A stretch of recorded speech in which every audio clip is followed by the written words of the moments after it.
Friends, जैसा कि मैंने पहले भी बताया था कि मैं एंशिएंट इंडिया से जुड़े हुए कुछ प्रश्नों के साथ आपसे रूबरू होऊंगा। आज उसी कड़ी को और आगे बढ़ाते हुए कुछ प्रश्नों के साथ आए हैं। आइए उस पर विचार विमर्श करते हैं, देखते हैं ये क्या प्रश्न है। चलिए, पहला प्रश्न है, हर्यक वंश से संबंधित शासक हैं बिंबिसार, अजातशत्रु, उदयन सभी। हर्यक वंश से संबंधित शासक हैं बिंबिसार, अजातशत्रु, उदयन सभी। आपका आंसर डी होगा, यानी सभी। ये बिंबिसार भी जो है ये हर्यक वंश से जुड़े हैं, अजातशत्रु भी और उदयन भी। याद रखेंगे ये तीनों। मैं बता दूं कि हर्यक वंश पहला जो मगध साम्राज्य जो मगध एम्पायर एस्टेब्लिश करता है, तो उसमें पहला वंश जो का जो शासन शुरू होता है वह हर्यक वंश है। इसके बाद शिशुनाग वंश आता है, और शिशुनाग वंश में कालाशोक के बारे में आप जानते हैं, वो शासक बहुत ही महत्वपूर्ण है और शिशुनाग वंश में। और शिशुनाग वंश के बाद आता है नंद वंश, और यह नंद वंश का जो शासन चलता है, इस नंद वंश में लास्ट जो धनानंद होते हैं, लास्ट शासक होते हैं धनानंद। और ये धनानंद के बाद धनानंद का जो है जब ये खत्म होता है साम्राज्य, तो उस रिमेन्स पर जो है मौर्य साम्राज्य का आता है, जो चंद्रगुप्त मौर्य एस्टेब्लिश किए थे। चलिए, जैन धर्म के त्रिरत्न हैं सम्यक श्रद्धा, सम्यक ज्ञान, सम्यक आचरण, सभी। जैन धर्म के त्रिरत्न है सम्यक श्रद्धा, सम्यक ज्ञान और सम्यक आचरण, सभी।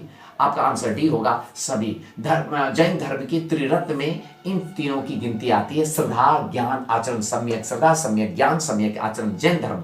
बौद्ध धर्म के त्रिरत्न है बुद्ध, धर्म और संघ, यानी बौद्ध धर्म के त्रिरत्न है बुद्ध, धर्म, संघ, सभी। बौद्ध धर्मों के त्रिरत्न है बुद्ध, धर्म, संघ, सभी। आपका आंसर डी होगा, सभी। यानी कि बौद्ध धर्म के अगर त्रिरत्न की बात आए तो बुद्ध होगा, धम्म होगा और संघ होगा। जैसा कि आप जानते थे कि उन लोगों का जो है ये बहुत ही प्रसिद्ध वाक्य चलता था, बुद्धम शरणम गच्छामि, धर्मम शरणम गच्छामि, संघम शरणम गच्छामि। इस तरह से उनका ये वाक्य था। इसलिए बुद्ध, धर्म और संघ के शरण में जाएंगे, जिसे बौद्ध धर्म में त्रिरत्न कहते हैं। जैन धर्म में त्रिरत्न की बात आएगी तो श्रद्धा, ज्ञान और आचरण, सम्यक श्रद्धा, सम्यक ज्ञान और सम्यक। चलते हैं, जैन धर्म में पंच महाव्रत एवं पंच अनुव्रत का संबंध है। जैन धर्म में पंच महाव्रत एवं पंच अनुव्रत का संबंध है। भिक्षु व गृहस्थ, गृहस्थ व भिक्षु, केवल भिक्षु, केवल गृहस्थ। जैन धर्म में पंच महाव्रत एवं पंच अनुव्रत का संबंध है। भिक्षु व गृहस्थ, गृहस्थ व भिक्षु, केवल भिक्षु, केवल गृहस्थ। आपका सही आंसर ए होगा। जैन धर्म में पंच महाव्रत जो आया है वह भिक्षु के लिए आया। पंच महाव्रत शब्द जो आता था वह भिक्षु के लिए आता था। अब पंच अनुव्रत जो आता था वह गृहस्थ के लिए। इसे याद रखेंगे, पंच महाव्रत भिक्षु के लिए, पंच अनुव्रत गृहस्थ के लिए। ठीक है। शूरसेन की राजधानी थी। शूरसेन की राजधानी कहाँ थी? शूरसेन की राजधानी कहाँ थी? शक्तिमती, कौशाम्बी, मथुरा, कुशीनारा या पावा? शक्तिमती, कौशाम्बी, मथुरा, कुशीनारा या पावा? शूरसेन की राजधानी, आपका आंसर सी सही होगा। शूरसेन की राजधानी मथुरा थी। और शक्तिमती किसकी राजधानी थी? शक्तिमती चेदी की राजधानी थी। चेदी की राजधानी शक्तिमती। और कौशाम्बी जो था, कौशाम्बी किसका राजधानी था? वत्स का कौशाम्बी। ये भी याद रखेंगे, वत्स का कौशाम्बी। और ये पावा और कुशीनारा, ये या तो ये पावा बोलिए या तो कुशीनारा बोलिए। यह किसका था? मल्ल का था। मल्ल का क्या था? पावा या कुशीनारा। याद रखें, कुशीनारा या पावा मल्ल का, कौशाम्बी वत्स का, शक्तिमती चेदी का, मथुरा का तो शूरसेन है ही। मथुरा का शूरसेन। अगला प्रश्न है वो है कि लाजपुर या हाटक किसकी राजधानी थी? कंबोज, बज्जी, अस्मक, सभी। लाजपुर या हाटक किसकी राजधानी थी? कंबोज, बज्जी, अस्मक, सभी। आपका सही आंसर होगा कंबोज। कंबोज की राजधानी लाजपुर या हाटक थी।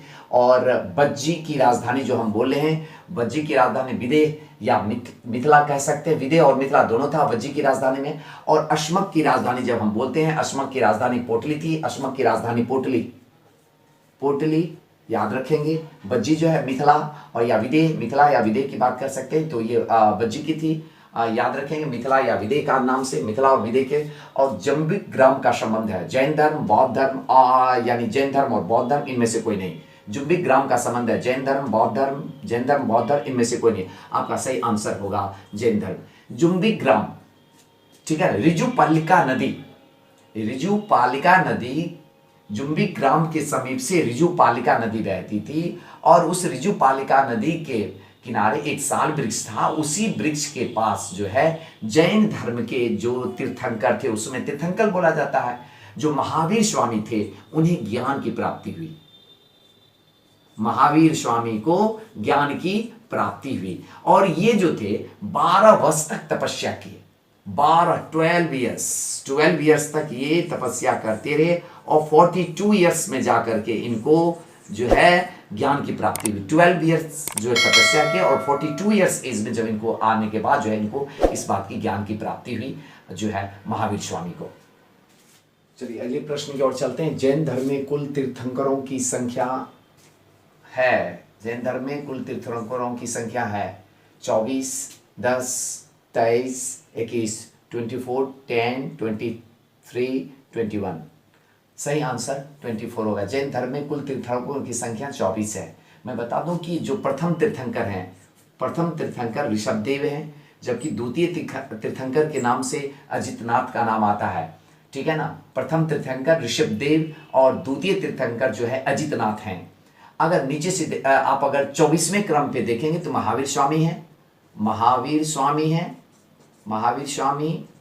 और 23वें क्रम पे अगर आएंगे, 23वें नंबर पे अगर आएंगे तो पार्श्वनाथ हैं, पार्श्वनाथ हैं।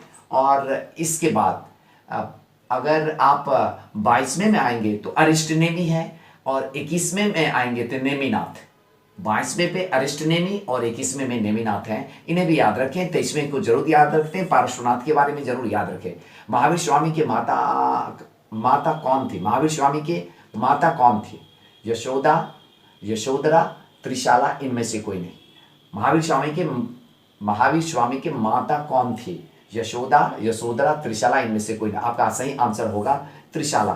त्रिशाला जो है चेटक की जो बहन थी त्रिशाला, वह जो है महावीर स्वामी की माता श्री थी त्रिशाला। और यह बात बता दें, यशोदा जो थी इनकी पत्नी थी, इनकी पत्नी थी यशोदा, ये याद रखेंगे। यशोदा इनकी पत्नी थी, यशोधरा ना याद रखें, यशोदा याद रखेंगे। और महावीर स्वामी जी का अगर जन्म की बात करें तो 540 BC जो में इनका जन्म हुआ था। और इनकी मृत्यु जो थी 468 BC में इनकी मृत्यु पावापुरी में हुआ था। यह भी दिमाग में रखना है, यह भी जानकारी की बात है, ध्यान में रखना चाहिए कि महावीर स्वामी जो थे ज्ञात्रिक कुल के थे। महावीर स्वामी क्या थे? ज्ञात्रिक कुल के थे और कुंड ग्राम में इनका जन्म हुआ था। महावीर स्वामी ज्ञात्रिक कुल से थे और कुंड ग्राम में इनका जन्म हुआ था।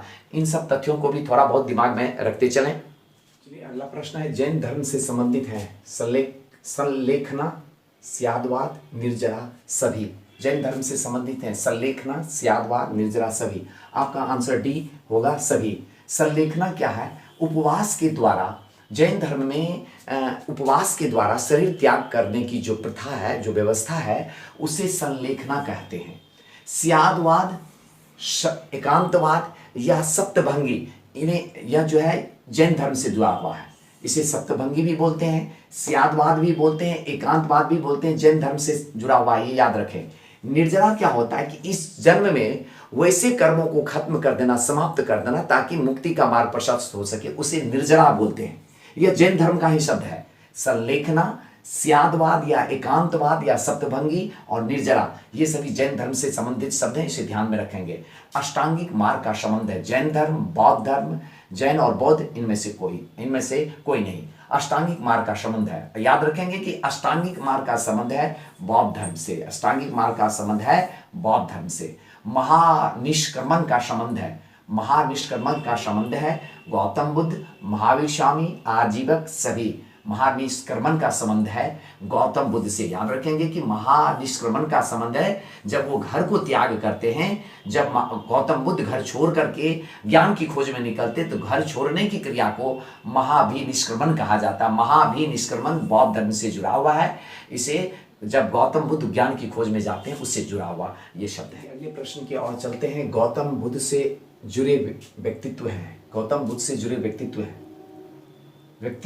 व्यक्ति हैं गौतम बुद्ध से जुड़े व्यक्ति हैं शुद्धोधन, यशोधरा, अलार्कम, सभी। आपका आंसर सभी होगा, यानी डी। शुद्धोधन गौतम बुद्ध के पापा थे, यानी पिताजी थे। और इनकी माँ जो थी महामाया, महामाया के मरने के बाद जो प्रजापति गौतमी इनकी जो मौसी थी वो देखभाल की थी। शुद्धोधन, याद रखेंगे, शुद्धोधन जो थे वो क्या थे? इनके पिताजी थे, पापा थे, फादर थे। यशोधरा इनकी पत्नी थी, यशोधरा इनकी पत्नी थी। और अलार्कम जो थे इनके गुरु थे। वैशाली में आकर के जब वो घर से बाहर निकलते हैं और पहले जो है वो दीक्षा लेते हैं अलार्कम से। इस तथ्यों को भी याद रखेंगे।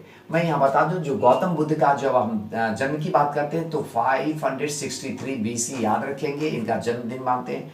और ये जो 35 वर्ष की अवस्था में जो है इनको ज्ञान प्राप्त हुआ, और ये इनको जो ज्ञान प्राप्त हुआ है वह हुआ है निरंजना नदी, जिसको पुनपुन या निरंजना नदी कहते हैं, उसके किनारे इनको ज्ञान प्राप्त हुआ गौतम बुद्ध को, पीपल वृक्ष के नजदीक। यह जो है पीपल वृक्ष के नजदीक निरंजना नदी किनारे, और यह जो है बैसाखी पूर्णिमा के दिन हुआ था। बैसाखी पूर्णिमा के दिन जो है इनको ये ज्ञान सबकी प्राप्ति थी। ये कुछ ऐसे फैक्ट्स हैं जो इन्हें याद रखेंगे, जैसे इन्होंने बड़े भाई क्या क्या कहते हैं ज्ञान प्राप्ति के बाद जो है, और जो है किस तरह से गए। धर्म चक्र परिवर्तन का संबंध है उपदेश, गृह त्याग, ज्ञान प्राप्ति सभी। धर्म चक्र परिवर्तन का संबंध है उपदेश, गृह त्याग, ज्ञान प्राप्ति सभी। आपको धर्म चक्र परिवर्तन का संबंध जो है उपदेश से। उपदेश मीन्स शर्मन, जो प्रथम उपदेश देते हैं सारनाथ में जाकर के, सारनाथ को जो है प्रथम उपदेश देते हैं, जिसे मृगदाव भी बोलते हैं, मृगदाव के नाम से भी जाना जाता है। वहां पर उन्होंने प्रथम उपदेश दिया, 5 शिष्य बने इनके, उन शिष्यों के बीच में ये उपदेश दिए, और उस उपदेश को धम्मचक्र परिवर्तन, यानी कि बौद्ध धर्म में इसे धम्मचक्र परिवर्तन के नाम से जाना जाता है। प्रथम बौद्ध संगति कहाँ हुआ था? प्रथम बौद्ध संगति कहाँ हुआ था? राजगिरी, वैशाली, पाटलिपुत्र और कुंडलवन। तो प्रथम जो बौद्ध संगति हुआ था वह राजगिरी में हुआ। चलिए, इसी जुड़े कुछ फैक्ट्स को मैंने यहाँ संकलित करके आपको बताऊं, याद रखने का थोड़ा सा ध्यान देंगे तो याद आ जाएगा रहेगा। राजगिरी, प्रथम बौद्ध संगति राजगिरी में हुआ। द्वितीय कहाँ हुआ? तो द्वितीय आपको वैशाली में हुआ। तृतीय कहाँ हुआ? तो तृतीय आपको पाटलिपुत्र में। चतुर्थ कहाँ हुआ? तो चतुर्थ कुंडल ग्राम यानी कश्मीर में हुआ। चलिए, और भी बात बता दें, इनके अध्यक्ष हर जब भी इनका ये अधिवेशन होता था, बौद्ध संगति होता था, असेंबली ऑर्गेनाइज किया जाता था, तो एक अध्यक्ष बना जाता। तो प्रथम जो अधिवेशन बौद्ध संगति हुई, और उसमें जो थे महाकश्यप, और यह संगति का भी 483 BC में हुआ, 483 BC में। ठीक उसी तरह द्वितीय संगति जो हुआ उस समय जो अध्यक्ष बने थे सबकामी बने थे, और यह जो संगति हुआ था 383 BC में, 383 BC में। तीसरी संगति जो पाटलिपुत्र में, उसमें 30 थे, मोगलीपुत्र 30 के नाम से जानते थे। और यह जो डेट है यह 251 BC यानी 251 BC में हुआ था। कुंडल ग्राम यानी वसुमित्र इसके अध्यक्ष बने थे, इसमें वसुमित्र अध्यक्ष बने थे। यह फर्स्ट एडी माना जाता है कि फर्स्ट एडी में हुआ था। ठीक है, इसके अलावा एक दो फैक्ट्स हैं कि आखिर उस समय में कौन राजा थे। तो जब राजगिरी में संगति हो रहा था उस समय अजात शत्रु थे, और अजात शत्रु ही नहीं थे। इस समय में इस संगति में दो बातों पर जो दो तथ्यों को जो विशेष रूप से इस संगति जाना जाता है। एक तो शुद्ध पीठक, दूसरा विनय पीठक। पीठक का अर्थ होता है पिटारा, जिसमें कि नियम कानून बनाया। शुद्ध पीठक और विनय पीठक का संकलन किया गया था फर्स्ट संगति में, शुद्ध पीठक और विनय पीठक का। और द्वितीय जो संगति देखते हैं तो द्वितीय संगति में से कोई बहुत इंपॉर्टेंट घटना हुई नहीं थी। और जो तृतीय हम जो देखते हैं इसमें एक इंपॉर्टेंट बात, यह काला अशोक के समय हुआ था, सॉरी अशोक के समय हुआ था। वैशाली वाला काला अशोक के समय हुआ था। उस समय जो शासक था वैशाली के पीरियड जिसमें हुआ द्वितीय संगति, उसमें काला अशोक थे। ठीक है ना, ये जो आपको इसका तृतीय संगति जो होता है तो उस समय अशोक थे, सम्राट अशोक, मौर्य सम्राट से जुड़े हुए जो अशोक थे। और उनके समय में जो ये संगति हुआ उस संगति में अभिधम पीठक का संकलन किया गया। और तीसरा जो ये फोर्थ जो असेंबली होता है, और वह जो होता है कनिष्क के समय, वह राजा कनिष्क थे, जो कुषाण वंश के जो शासक थे कनिष्क के समय में होता है। इस समय में आकर के एक बात हो गया बौद्ध धर्म में, या दो भाग में बट गया, हीनयान और महायान के नाम से। महायान के नाम से दो भागों में बट गया, हीनयान और महायान के नाम से। चलिए अगले प्रश्न की ओर चलते हैं। न्याय दर्शन के प्रवर्तक थे गौतम, पतंजलि, जैमिनी, कनाद, उल्लुक। न्याय दर्शन के प्रवर्तक थे गौतम, पतंजलि, जैमिनी, कनाद या उल्लुक। तो आपका सही आंसर होगा ये, यानी गौतम जो थे न्याय दर्शन के प्रवर्तक थे, और पतंजलि जो थे ये योग दर्शन के प्रवर्तक थे। योग दर्शन का जो संबंध था वह पतंजलि से था। मीमांसा के जो दर्शन था, इस दर्शन से कौन जुड़े हुए थे? जैमिनी। और वैशेषिक दर्शन से जो जुड़ा हुआ था वह जुड़ा हुआ था कनाद, या फिर उसको उल्लुक भी बोलते हैं। उत्तर वैदिक काल का समय था, 1500 से 1000 BC, 1000 से 600 BC, 600 से 300 BC, इनमें से कोई नहीं। उत्तर वैदिक काल का समय था 1500 से 1000 BC, 1000 BC से 600 BC, 600 BC से 300 BC, इनमें से कोई नहीं। सही आंसर आपका होगा बी। ये 1000 से 600 BC के बीच में, 1000 टू 600 BC के बीच का जो पीरियड है इसको उत्तर वैदिक कहते हैं। और यह जो पीरियड है 1500 से 1000 BC, इसको ऋग वैदिक पीरियड बोलते हैं। ऋग वैदिक पीरियड बोलते हैं, ऋग वैदिक पीरियड बोलते हैं, काल बोलते हैं, ठीक है ना। और यह जो उत्तर वैदिक काल के बाद का समय जो है यह 600 से 300 BC का है। 600 टू 300 BC पीरियड जो है यह महावीर, बुद्ध, ये सभी का जो पीरियड बोलते हैं, महाजनपद का उदय जो बोलते हैं, यह इसी BC के अंतर्गत हम देख सकते हैं, यानी 600 से 300, ये दिमाग में रखेंगे। पंचाल किस देश से मिलकर बना था? पंचाल किस से मिलकर बना था? पंचाल किस से मिलकर बना था? तुर्वश, कृवि, पुरु, भरत। पंचाल किस से मिलकर बना था? तुर्वश, कृवि, पुरु, भरत। तो यहाँ पर एक ऑप्शन ई दे देते हैं, चूंकि ए और बी, इसे भी याद रखेंगे। एक और मैंने ऑप्शन थोड़ा बढ़ा दिया है क्वेश्चन के सामंजस्य को देखते हुए। चलिए, पंचाल किस से मिलकर बना था? तुर्वश और कृवि, पुरु, भरत। ई में आपका ऑप्शन हो गया तुर्वश और कृवि। तो याद रखेंगे, तुर्वश और कृवि मिलकर के पंचाल का निर्माण करा, पंचाल बनाया, पंचाल देश। और पुरु और भरत मिलकर के जो कुरु बना, कुरु जो बना, पुरु और भरत मिलकर के कुरु बनाया, और तुर्वश और कृवि मिलकर के पंचाल बनाया। इसे भी अगले प्रश्न की ओर चलते हैं। उत्तर वैदिक काल के प्रमुख देवता थे इंद्र, वरुण, प्रजापति, रुद्र। उत्तर वैदिक काल के प्रमुख देवता थे इंद्र, वरुण, प्रजापति, रुद्र। सही आंसर आपका प्रजापति होगा। और इंद्र जो थे सबसे प्रमुख देवता थे ऋग वैदिक पीरियड में। ऋग वैदिक पीरियड के प्रमुख देवता जो थे वो कौन थे? इंद्र थे। और इंद्र के बाद जो स्थान था उसका स्थान अग्नि का था, अग्नि। इंद्र के बाद जो देवता थे अग्नि। लोपामुद्रा कौन थी? स्त्री, धातु, देवता, स्थान। लोपामुद्रा स्त्री, धातु, देवता, स्थान। लोपामुद्रा एक स्त्री थी और यह अगस्त, ऋषि अगस्त की यह पत्नी थी।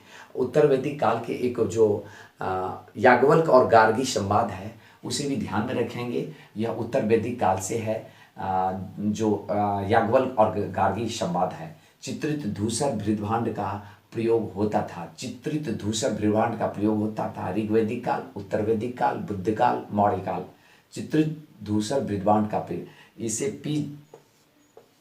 पेंटेड ग्रे वेयर, PGW भी बोलते हैं चित्रित धूसर बृहद्भाण्ड को। इसका प्रयोग काल उत्तर वैदिक पीरियड है। हालांकि उत्तर वैदिक पीरियड में ये विशेष रूप से प्रयोग किए जाते थे चित्रित बृहद्भाण्ड का, PGW का। वैसे जो लाल धूसर बृहद्भाण्ड का प्रयोग अधिक होता था। लाल धूसर बृहद्भाण्ड का प्रयोग अधिक होता था, ये याद रखेंगे। चलिए अगले प्रश्न की ओर चलते हैं। ऋग्वेद से संबंधित पुरोहित थे होता, उद्गाता, अथर्वयु, ब्रह्म।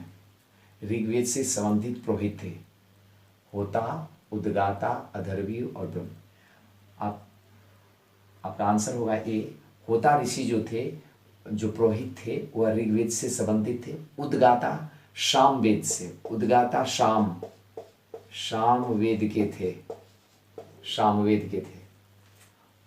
और यजुर्वेद के अथर्वयु थे।